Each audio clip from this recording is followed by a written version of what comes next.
Hey guys, welcome back to my channel and I'm back again with another really interesting coding interview question video. This time guys, we are going to solve question number 1094 carpooling. Before I start with the video guys, just want to request you that if you have not yet subscribed to my channel, then please do subscribe and hit the bell icon for future notifications of more such programming and coding related videos. And now let's get started with the problem statement.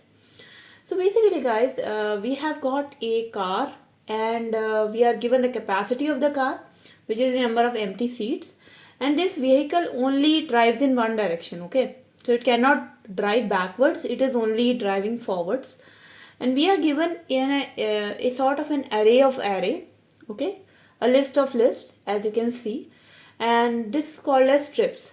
Okay, and you can see that in this list every single object is comprising of three things. Okay, so every single small sub array is comprising of three numbers. The first number in this sub array represents the number of passengers in this trip.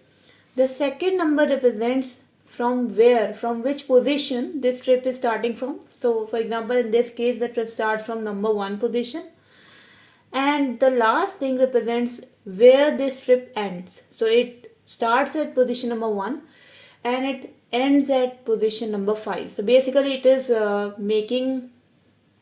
traveling 5 stops starting from stop 1 to stop 5.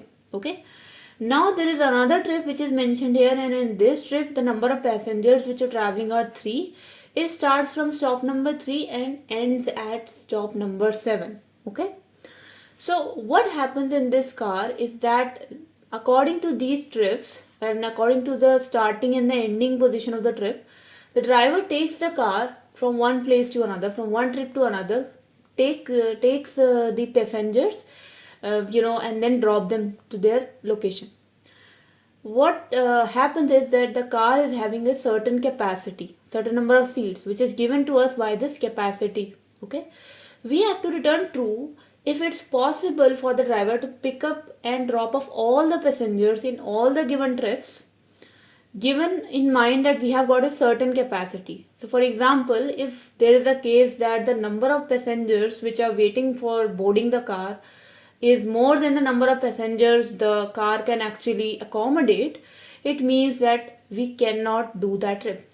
So for example, let's say at a given point in time, so this car is having 2 passengers, right? It starts from stop number 1 and it ends at stop number 5. So when this car will be on stop number 3, it will start another trip, but in this second trip you can see that 3 passengers are waiting for the car to board. The car is already having 2 passengers in it from the previous trip, and if it boards all these 3 passengers, then the capacity will be overboarded, and the capacity is only 4. We cannot board 5 passengers, so that's why it's not possible for this car to take all the trips successfully. Hence the output is false. If it's possible, so for example in this case you can see that the first trip starts with stop 1, ends at stop 5, and in this case 2 passengers are also traveling, and the same second trip is there. 3 passengers are starting from stop number 3, ending at stop number 7. So obviously at one point in time we would need 5 passengers to sit in the car, and in this case the capacity is 5. So that's why it's possible, and hence the output is true. So this is how this problem statement is, guys. The constraints are also really important to look at in this problem statement. Basically it says that the trip length, that means the number of trips, is only 1000, can only be maximum 1000, and obviously every trip small sub array is having 3 elements. The number of passengers can go from 1 to 100, from and to locations can go from 0 to 1000. So that's why I said that the number of trips could only be 1000, and the capacity can actually vary from 1 to 10 to the power 5. Okay, so these are the constraints. Now that we are clear with the problem statement, let's jump to the solution approach.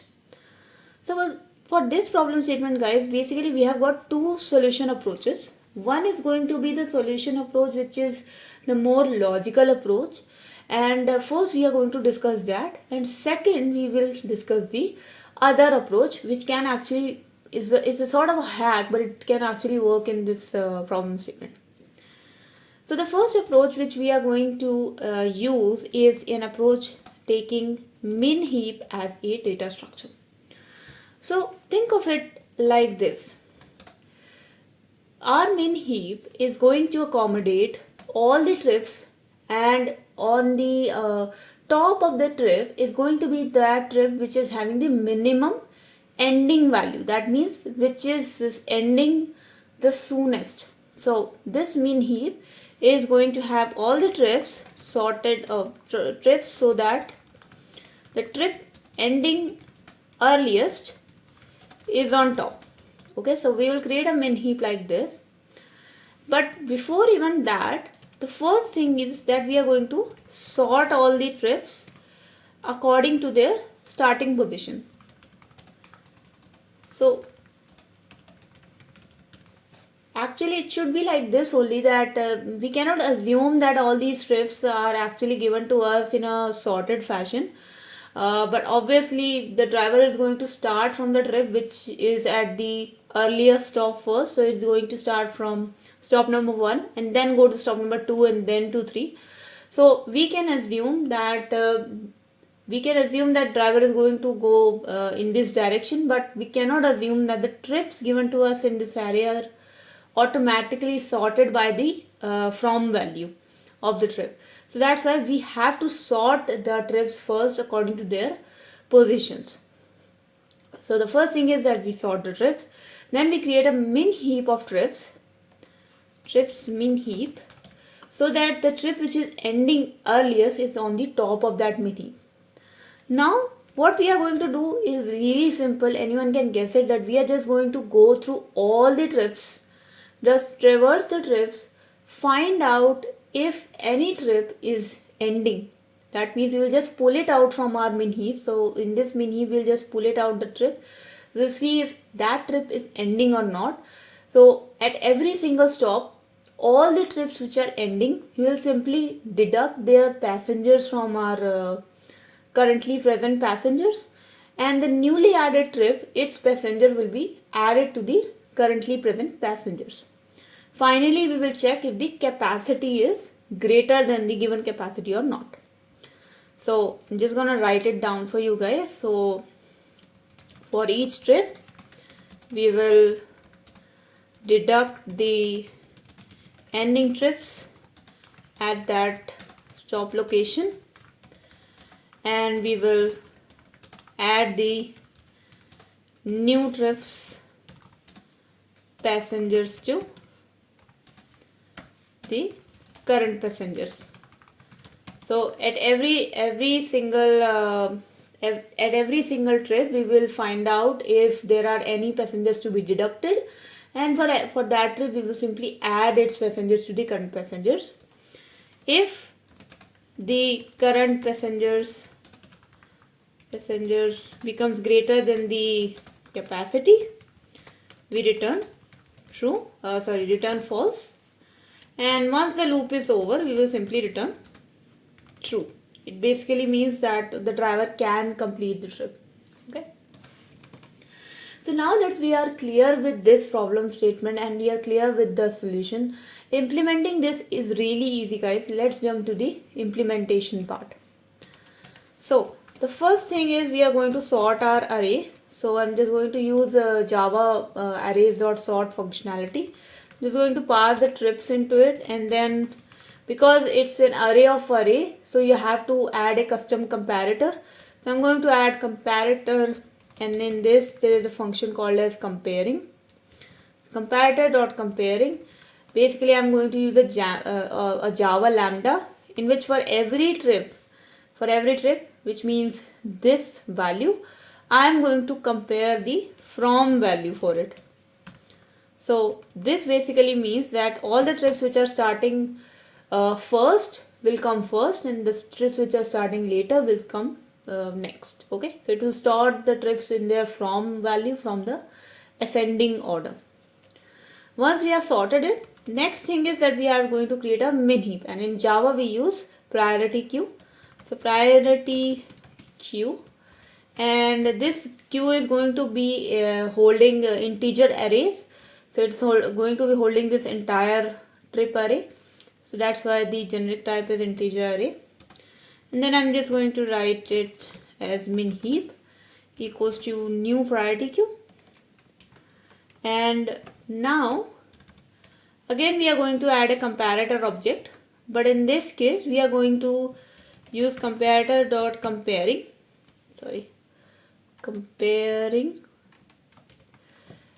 but in this case guys, in the min heap we want the trip which is ending the earliest on the top. So in min heap we are going to use comparator.comparing trip lambda trip 2, because trip 1 is your from. Okay, so this trip 1 index is your from and trip 2 is your ending position, and we want a trip which is ending the first on top of the heap. So that becomes your min heap. Now it's really simple guys, we are just going to start traversing all the trips. So integer trips, so every trip in the integer trip, every trip in the trips array.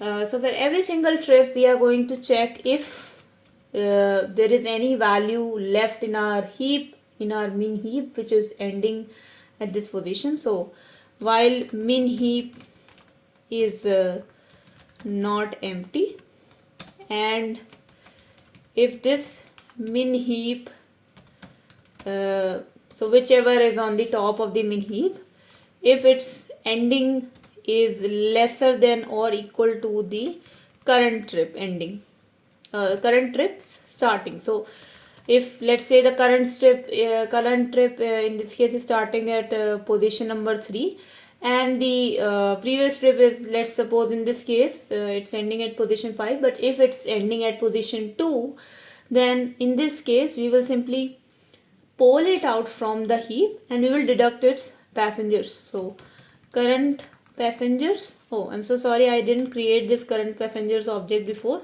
So this object is just to keep track of our current passengers in our car right now. I'm going to initialize it to 0.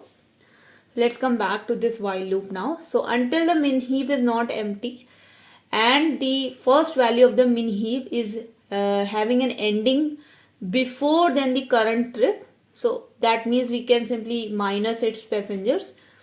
Then current passengers will be deducted by min heap, and we can just pull it out because we can just take it out from the min heap, and dot poll, and 0 index is basically the 0th index of our trip, which is the number of passengers. So now we have deducted the passengers whose trip has already ended before the current trip. Now this trip is these are the trips which we have to deduct, but the current trip has started, so we will add its passengers to our current passengers. So current passenger becomes equals to current passenger plus trip, and the number of passengers are trip 0, so that becomes your current passengers. Now if current passengers are greater than the capacity, so it basically means that our car cannot accommodate these number of people. We will simply return false and we will not go any further. And once this thing is done, we will simply add the new trip in our min heap so as to continue further. If nothing returns from this for loop, we will simply return true. It basically means that everything is fine and all the trips can be done successfully. Let's run this code guys. Let's see if this works. You can see that it is working for one example case, and hopefully it will work for others as well, and there you go. Now talking about the time complexity guys. So this particular solution is having a time complexity of order of n log n, which is pretty obvious because we are first of all sorting it out, and second we are using a min heap. So every single operation in min heap is taking log n, and because we are using a for loop, it will definitely be n log n. So there you go, the time complexity is pretty much order of n log n, and the space complexity is order of n. Why? Because we are using a min heap, and it's possible that it can it can be holding n elements at a time. Okay, so that becomes a logical solution. But I told you in the introduction, guys, that this particular problem has got two types of solution. One is the logical one, which can actually get you through in your interviews, and one is sort of a hack which definitely works. So I'm going to discuss that solution as well. So let me just delete everything and go to the description back again. So if I scroll a bit down, guys, you can see the constraints. Now the constraints here, it clearly says that the total number of trips do not exceed 1000. And that basically means that the total number of trips, the total number of from and to locations do not exceed 1000. I'm sorry, not the trips length, but the from and to locations do not exceed 1000, which basically means that the number of stops we have are only 1000. Now if we go through all these stops and we can just check the number of passengers boarding it in every trip and number of passengers leaving it in every trip, we can basically find out the total capacity at every single stop. And if at any stop the capacity is more than the one which we can accommodate, or the number of passengers are more than the one which we can accommodate, we will simply return false. So this is a sort of a hack, guys, and now let's try to implement this hack as well. So it's pretty simple to implement. I'm just going to create a stops array. Stops equals to new integer, and the memory is going to be 1001 because we know that the number of stops cannot exceed 1000. Now for every single trip in my trips array, I am going to populate this stops array. So for every single stop which is on the from location of my trip, so the from location is trip 1. So at every single from location, we will simply add the number of passengers in that trip. So plus equals to trip 0. So every single from location. So for example, in this case, the from location was 1. So at location number 1, at stop number 1, we will simply add these two passengers. And at stop number 1, if any trip was unloading, any trip was completing, so for example in this case at stop number 5, we will simply deduct these passengers from the stops. So at stop number 5, so how we will get the stop number 5, which is the trip index 2, that is our ending location, we will simply deduct the same passengers from it, trip 0.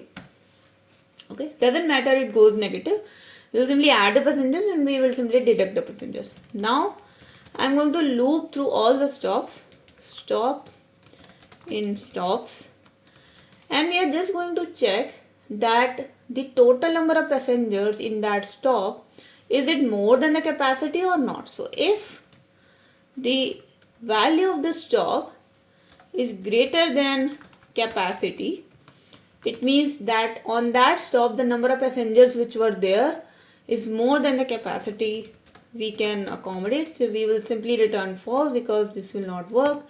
If we don't return false from anywhere, we will simply return true. So let's run this code, guys. Let's see if this works. And okay, sorry, this is not stop, it is stops. So my array name is stops and I wrote it here without the s, so that's why there is an issue. Now that I have fixed it, I'm going to run it again and gives me a wrong answer. If I think it's not stops greater than capacity, basically it should be greater than, I think it's not stop greater than capacity. We just simply have to check if capacity minus stop is lesser than 0. So if it gets negative, basically if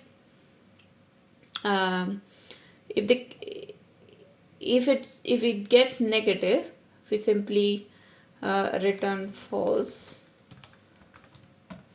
And oh, okay. So I'm sorry guys, that is my bad. So for all these stops, at every single stop, we are just going to change the capacity value like this. So capacity becomes equals to capacity.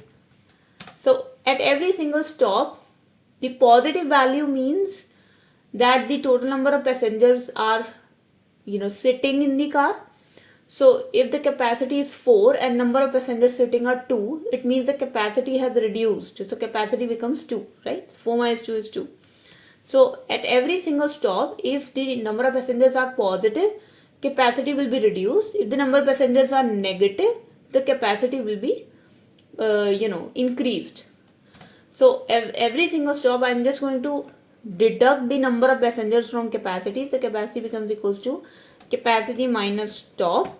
So remember, if this value is negative, this is going to increase the capacity. If this value is positive, this is going to decrease the capacity. But after doing this, if capacity becomes lesser than 0, it means it becomes negative, then we will return false.